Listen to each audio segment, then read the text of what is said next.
हम आ गए हैं वापस अपने होटल ग्लोबल विलेज से। 3 बजे हम आए थे और 3 बजे आने के बाद हमें कुछ भी नहीं नज़र आया सिवाय इसके कि हम सिर्फ सो जाएं।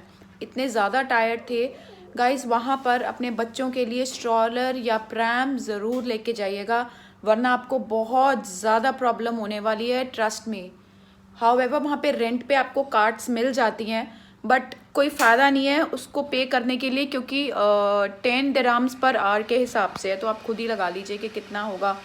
ठीक है, तो बेटर है कि आप ऑलरेडी स्ट्रॉलर और प्रैम अपने बच्चों के लिए कैरी करें, क्योंकि बहुत चलना पड़ता है, उसमें बहुत कुछ है देखने के लिए और इतना ब्यूटीफुल है ना, आप सोचोगे कि मैं क्या छोड़ूं और क्या देखूं। मतलब इतना कुछ है ना, क्योंकि मैं इसको जब अंदर जा रही थी तो मैं इसको किंगडम ऑफ ड्रीम्स जो गुड़गांव में है उसके साथ कंपैरिजन मैंने इसका किया, बट मुझे फिर पता चला कि इसके साथ कंपेयर करने का ना कोई भी फ़ायदा नहीं है, क्योंकि कहीं भी स्टैंड आउट नहीं करता है kingdom of dreams global village के सामने। आप जितनी भी कंट्रीज़ है ना वर्ल्ड की, आपको सारी की सारी वहाँ ग्लोबल विलेज पे अपने कल्चर के साथ मिल जाएगी। हाउएवर इंडिया भी था वहाँ पे और मैंने इंडिया भी देखा। खाना तो मैंने इंडियन में ही खाया क्योंकि मैं नॉन वेजिटेरियन नहीं हूँ। और आपको यहाँ पे 99.9% जो स्ट्रीट फूड है या नॉर्मल भी आपको रेस्टोरेंट्स, ढाबा, जो कुछ भी आपको यहाँ पे मिलता है, ढाबे तो खैर नहीं है, सब कुछ यहाँ पर नॉन वेजिटेरियन है। इनफैक्ट मुझे थाईलैंड में फिर भी वेजिटेरियन मिल गया था, बट मुझे यहाँ दुबई में वेजिटेरियन कहीं भी नहीं दिखा, कहीं भी नहीं। ठीक है, और नॉन वेज की तो पता नहीं कौन कौन सी वैरायटीज़ यहाँ पर है, मैंने तो कभी उनके नाम भी नहीं सुने आज तक, लेकिन ये सब कुछ नॉन वेजिटेरियन है। यहाँ जो इवन जो मसाले थे, कल मैंने मीना बाज़ार में जो कल मसाले देखे, वो मसाले भी सारे मीट के लिए मसाले हैं, वेजिटेरियन मसाले भी मुझे नहीं मिले। तो आप खुद ही सोच लीजिए कि जो वेजिटेरियन है या तो वो अपने लिए पैक्ड फूड लेकर आए, प्लीज़ प्लीज़, आई एम रीआइटरेटिंग कि आप अपने लिए पैक्ड फूड लेकर आओ ज़रूर, नहीं तो आपको यहाँ पे बहुत ज़्यादा प्रॉब्लम होने वाली है। होटल के जो चार्जेस होते हैं वो नॉर्मली, और आप चाहे इंडिया में भी ले लीजिए, वो कॉस्टली होंगे, एक्सपेंसिव होते हैं होटल के चार्जेस। और दुबई ऑलरेडी बहुत ज़्यादा ओवर एक्सपेंसिव कंट्री है, मेरे हिसाब से तो बहुत ज़्यादा एक्सपेंसिव है, तो मैंने उस हिसाब से मैनेज किया। अब आप देख लीजिएगा, अगर आपको ज़्यादा टायर्ड नहीं होना है, ठीक है, तो बेस्ट है कि आप अपने बच्चे के लिए स्ट्रॉलर और प्रैम लेकर आएँ। और कम्युनिकेशन मीन्स जो है, सबसे बेस्ट है कि आप ट्रैवल करिए, चाहे बस से कर लीजिए चाहे मेट्रो से कर लीजिए, क्योंकि हमने वही किया था टू अवॉइड ट्रैफिक जैम, क्योंकि यहाँ पर काफ़ी दूर दूर जगह हैं। तो आप अपना पैसा भी बचाना चाहते हो, वो पैसा आप अपने शॉपिंग के लिए यूज़ कर सकते हो, रादर दैन कि आप टैक्सीज़ में ट्रैवल करो, क्योंकि बहुत ज़्यादा चार्ज हो जाता है इन चीज़ों के लिए, कोई फ़ायदा नहीं है। आप जब भी अपना होटल बुक करें, कोशिश करें कि मेट्रो स्टेशन के पास अपना होटल बुक करिए, ताकि ऐसा हो जाए कि आपको मेट्रो से ट्रैवल करने में भी प्रॉब्लम ना हो।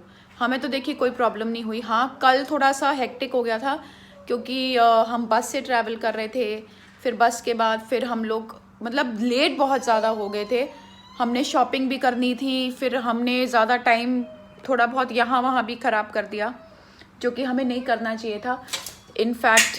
तो बात सिर्फ इतनी सी है कि ठीक है, जो हो गया, जो भी होना था वो हो गया, बट मुझे इस ट्रिप में बहुत ज़्यादा मज़ा आया। दुबई लिटरली बहुत ब्यूटीफुल कंट्री है और मैं नेक्स्ट ट्रिप बहुत जल्दी मारने वाली हूँ दुबई का, ये बात तो पक्की है। हाउएवर मुझे गोल्ड सूक मॉल भी जाना था, मैं सोच करके आई थी कि मैं यहाँ से कुछ ना कुछ गोल्ड का ज़रूर लेकर जाऊँगी, लेकिन हमारे पास टाइम नहीं है, बहुत कम टाइम है हमारे पास। तो अब जब मैं नेक्स्ट ट्रिप में आऊँगी, मैं 100% आपको गोल्ड सूक मॉल लेकर जाऊँगी, और अगर आज हमें टाइम मिलता है कहीं भी और जाने का तो मैं आपको अपने साथ ज़रूर लेकर जाऊँगी। फ़िलहाल हम यहाँ से रेडी होके जाएंगे आबू धाबी, और फिर हम आबू धाबी में ही वेट करेंगे। फिर आबू धाबी से हमारी फ़्लाइट है रात को 10:30 की। उसके पहले वैसे हम देखते हैं हम यहाँ पर क्या कर सकते हैं, बस अभी हम चेकआउट ही करने लगे। मैं आपको अपने साथ लेकर चलूँगी आबू धाबी एयरपोर्ट से लेके प्लेन तक, प्लेन से लेके इंदिरा गांधी इंटरनेशनल एयरपोर्ट तक। उसके बाद हमारी ब्लॉग की बाय बाय हो जाएगी, फिर आप वेट करना मेरी नेक्स्ट ब्लॉग का। ठीक है गाइस, अभी हम जहाँ भी जाएंगे मैं आपको अपने साथ साथ रखूँगी। आपको एक एक मिनट, एक एक सेकंड का मैं आपको बताऊँगी कि हम कहाँ, कैसे, कब जा रहे हैं।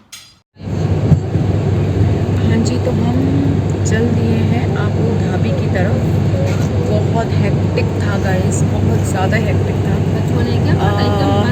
हमने एक्चुअली इतना ज़्यादा एक्सपेंसिव है दुबई कि हमने सोचा कि हम मेट्रो और बस के थ्रू कम्यूट कर लें।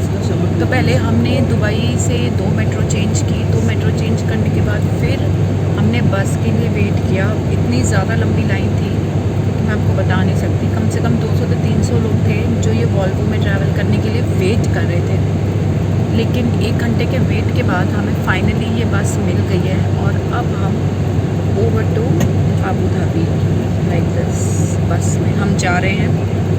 और हम अभी 1 घंटे के बाद अबू धाबी एयरपोर्ट तो नहीं पहुंचेंगे, लेकिन 1 घंटे के बाद हम कहाँ पहुंचेंगे? समाहा विलेज। समाहा विलेज है, वहाँ से क्या करेंगे? टैक्सी करेंगे। ओके, फिर वहाँ से टैक्सी से फिर कितना टाइम लगने वाला है? 15 मिनट लगने वाले हैं। तो ये देखिए सीरत तो सोने के मूड में है फ़िलहाल, और टैक्सी वहाँ से करेंगे। वहाँ से 15 मिनट एयरपोर्ट के लिए एक्चुअली हमारे पास टाइम है, क्योंकि हमारी फ़्लाइट रात को 10:30 बजे की है। तो हम उस हिसाब से निकले थे।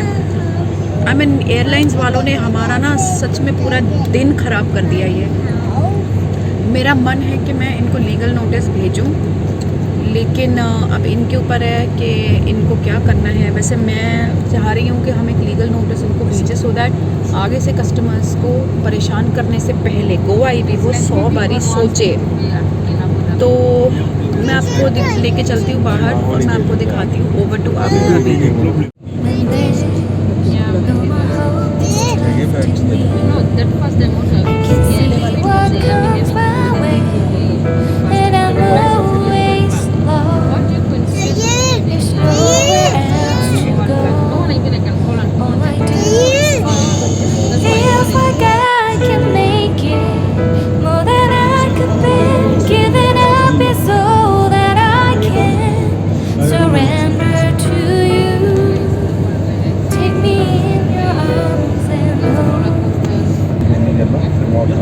With your love, find my rest and I can see you lead me. You make me hope again. Your love is all I ever need. Never knew this love can make my heart beat. You hold my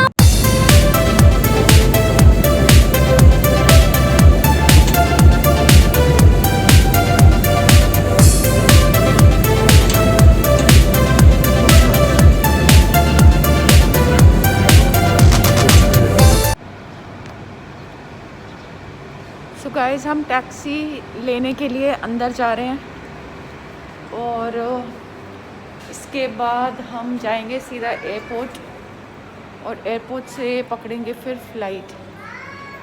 तो बस हम देख ही रहे हैं कि कहाँ से लेनी है, कहाँ से टैक्सी हमने लेनी है। बस अब यही समझ नहीं आ रहा। अभी देखते हैं, यहाँ से 15 मिनट्स है एयरपोर्ट के लिए, और फिर उसके बाद देखिए हम एयरपोर्ट पे ही बैठेंगे, फिर फ़्लाइट लेंगे। तो फिर हम पहुँचते हैं airport.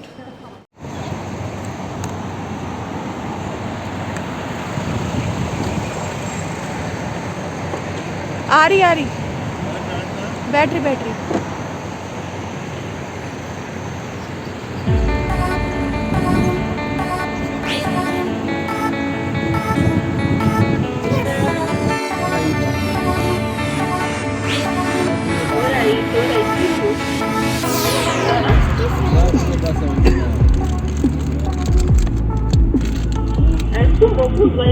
Ada ook voor nera. Oké, chef.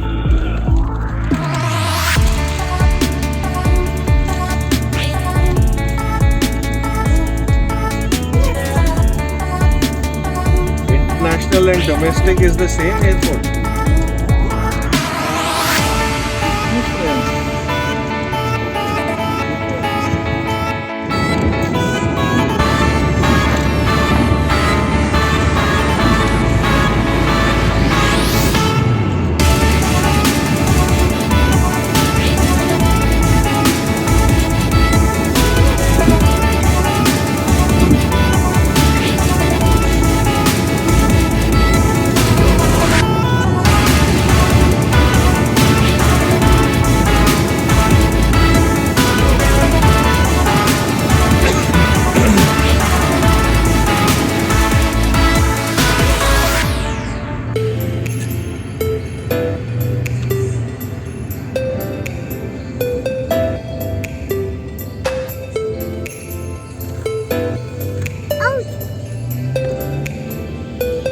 Guys just see the Q कि गाड़ियाँ यहाँ पर कितनी क्यू में और कितने तरीके से लगाई हुई हैं। टैक्सीज, ओके, सो ये सारी की सारी टैक्सीज हैं। देखिए ज़रा इनका डेकोरम आप देखिए। और ये हम फाइनली पहुँच गए हैं Abu Dhabi international airport.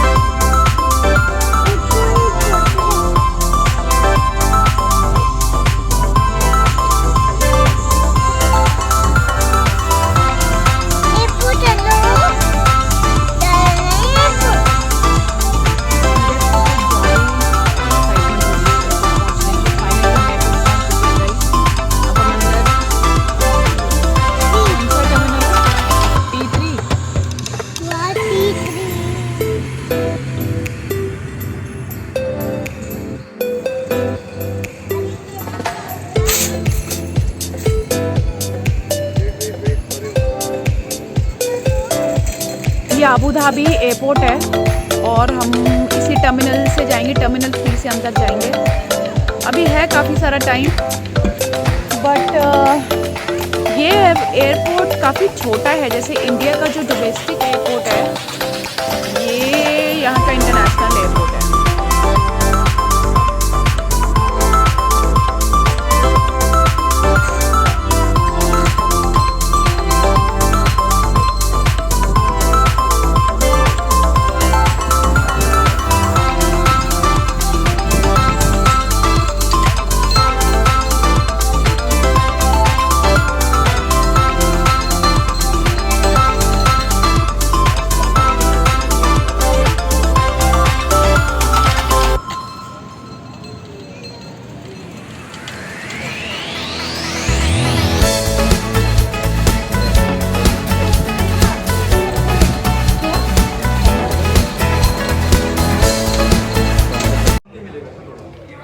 So guys हमारा इमिग्रेशन कंप्लीट हो चुका है, हमने खाना भी खा लिया है, सब कुछ हो चुका है।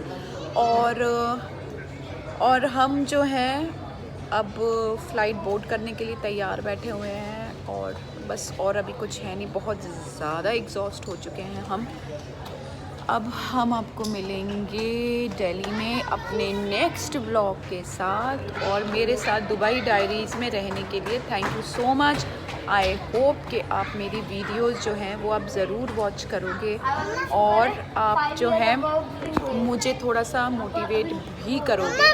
I am really looking forward for maximum likes and maximum number of subscription guys, and I will make sure कि मैं आपको हर रोज़ कुछ ना कुछ एक आई मीन हर रोज़ तो नहीं हो सकता, लेकिन ये तो है कि हाँ मैं कोशिश करूँगी। हाय बेबी, अच्छा वो आ रहा है, ओके जाओ। तो सीरत अपने फुल फ्लेजेड मूड में है अभी, और हम अभी 10:30 पे अपनी फ़्लाइट बोर्ड करेंगे। फिर उसके बाद हम दिल्ली जा कर के अच्छे से सोने वाले हैं। बहुत थक गए हैं, पिछले 4 दिन से हमारी नींद भी पूरी नहीं हुई है और बहुत ज़्यादा थकावट हो चुकी है, इतने ज़्यादा एग्जॉस्टेड हैं। और गाइस एक चीज़ मैं आपको बता दूँ, बहुत इम्पॉर्टेंट इन्फॉर्मेशन है ये, प्लीज़ आप ज़रूर सुनिएगा कि जो लोग 5 इयर्स एंड अबव हैं, 5 इयर्स एंड अबव जो किड्स हैं, जो बच्चे हैं, वो बच्चे इंटरनेशनली जो हैं ट्रैवल करने, आई मीन जो इंटरनेशनली इंडिया ट्रैवल कर रहे हैं, आई मीन कहीं से भी आप आ रहे हो लेकिन आप इंडिया ट्रैवल कर रहे हो इंटरनेशनली, 5 साल और 5 साल से बड़े बच्चों के लिए RT-PCR इज़ मैंडेटरी। क्योंकि अभी एक केस हमारे साथ एक लेडी के साथ हुआ, उनके साथ 2 छोटे छोटे बच्चे हैं, एक उनका बेटा 5 इयर्स का है और एक छोटा बच्चा जो है वो है कितने साल का, अभी न्यू बॉर्न ही है, 5-6 मंथ्स का होगा। तो वो जब अपना बैगेज क्लियरेंस करवाने के लिए जब वो अंदर जा रहे थे बैगेज के लिए, बैगेज काउंटर पे, तो उनको अंदर एंट्री नहीं देनी गई क्योंकि क्या था, उनका जो बेटा था वो 7 इयर्स का है और उन्होंने उसको RT-PCR के लिए भेजा कि आप अपने बच्चे का पहले RT-PCR करवा के आइए, फिर उसके बाद हम आपको बाकी सारी फॉर्मेलिटीज़ करेंगे। तब उन्होंने बताया कि मैंने एयरपोर्ट में जो एयरलाइंस कंपनी है, मैंने उनको पहले पूछा था बट उन्होंने बोला कि नहीं, RT-PCR इज़ नॉट रिक्वायर्ड। तब उन्होंने बोला कि हम इसमें कुछ नहीं कर सकते हैं, वो बिल्कुल भी सपोर्टिव नहीं थे इमिग्रेशन डिपार्टमेंट। और उन्होंने उस बच्चे का RT-PCR करवाया ही करवाया। तो वो बच्चा अभी मेरे साथ अभी RT-PCR करवा के आ चुका है। तो आप प्लीज़ मेक श्योर करें कि अगर आपका बच्चा 5 साल के ऊपर है और आप कहीं से भी इंडिया ट्रैवल कर रहे हो तो India as per India guidelines आपको अपने बच्चे का RT-PCR आप पहले ही करवा लीजिए, ठीक है? क्योंकि एयरपोर्ट पे आके फिर कुछ हैसल्स आपको देने पड़ेंगे, आपकी फ़्लाइट डिले हो जाए या आपको प्रॉब्लम हो फ़्लाइट लेने में, कुछ भी ऐसा हो सकता है। तो बेटर है कि आप पहले से ही प्रिपेयर हो करके आएँ। और जो एमिरेट्स ट्रैवल कर रहे हैं उनके जो रूल्स हैं वो 12 ईयर्स एंड अबव हैं, कि जो एमिरेट्स आएंगे कहीं से भी ट्रैवल करके एमिरेट्स आएंगे उनको 12 ईयर्स एंड अबव RT-PCR चाहिए। जो बच्चे 12 साल के ऊपर हैं, 12 साल और 12 साल के ऊपर हैं, उसमें उनको RT-PCR चाहिए अगर आप दुबई या अबू धाबी कहीं भी अगर आप अरब कंट्रीज़ में ट्रैवल कर रहे हो। तो ठीक है गाइज़, ये थी बहुत इंपॉर्टेंट इन्फॉर्मेशन जो मुझे आपको देनी थी। अब आप जो हैं बस रिलैक्स कीजिए। अब मुझे सबसे ज़्यादा रिलैक्स करने की ज़रूरत है। अब मैं आपको मिलूँगी इंडिया में एक नए ब्लॉग के साथ और एक न्यू स्टोरी के साथ। अब देखते हैं हम नेक्स्ट टाइम क्या करने वाले हैं, ठीक है? So guys, thank you so much for watching. Here my video ends today and see you in the next vlog. Thank you so much. Take care. Okay, so guys, ये बच्चा हमारे साथ आ चुका है। बच्चे एक सेकेंड आना, आपका क्या नाम है? अभिराम। अभिराम, आपको जो है जब RT-PCR के लिए जब लेकर के गए थे उन्होंने क्या करवा लिया आपका? हाँ जी। RT-PCR करवा लिया? हाँ जी।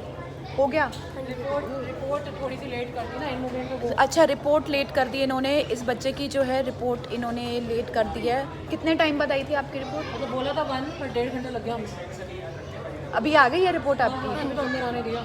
अच्छा, तो आपने कुछ खाया पिया है अभी? नहीं खाया? जाओ खा के आओ ना ऊपर से कुछ। भाई भूख नहीं लग रही होगी इसको। हाँ, मतलब मैं मामू ने बर्गर एंड ऑल पैक करके दिया है, तो आई थॉट कि मैं उसमें मिला दूँगी पहले। शुरू ही नहीं हुई बोर्डिंग। वो कह रहे फ्लाइट लगी है अभी, आई है। अभी आई है फ्लाइट। अगर जाना है तो ये लिफ्ट है वैसे। हाँ, बता रहे हैं लिफ्ट से। तो एक चक्कर लगाया था बस ये था, बस ये थोड़ा सा आप ध्यान रखना कि आप जब भी ऐसे की सिचुएशन होती है प्लीज़ आप अपने बच्चे का RT-PCR करवा के रखें। Okay guys, thank you so much once again, take care.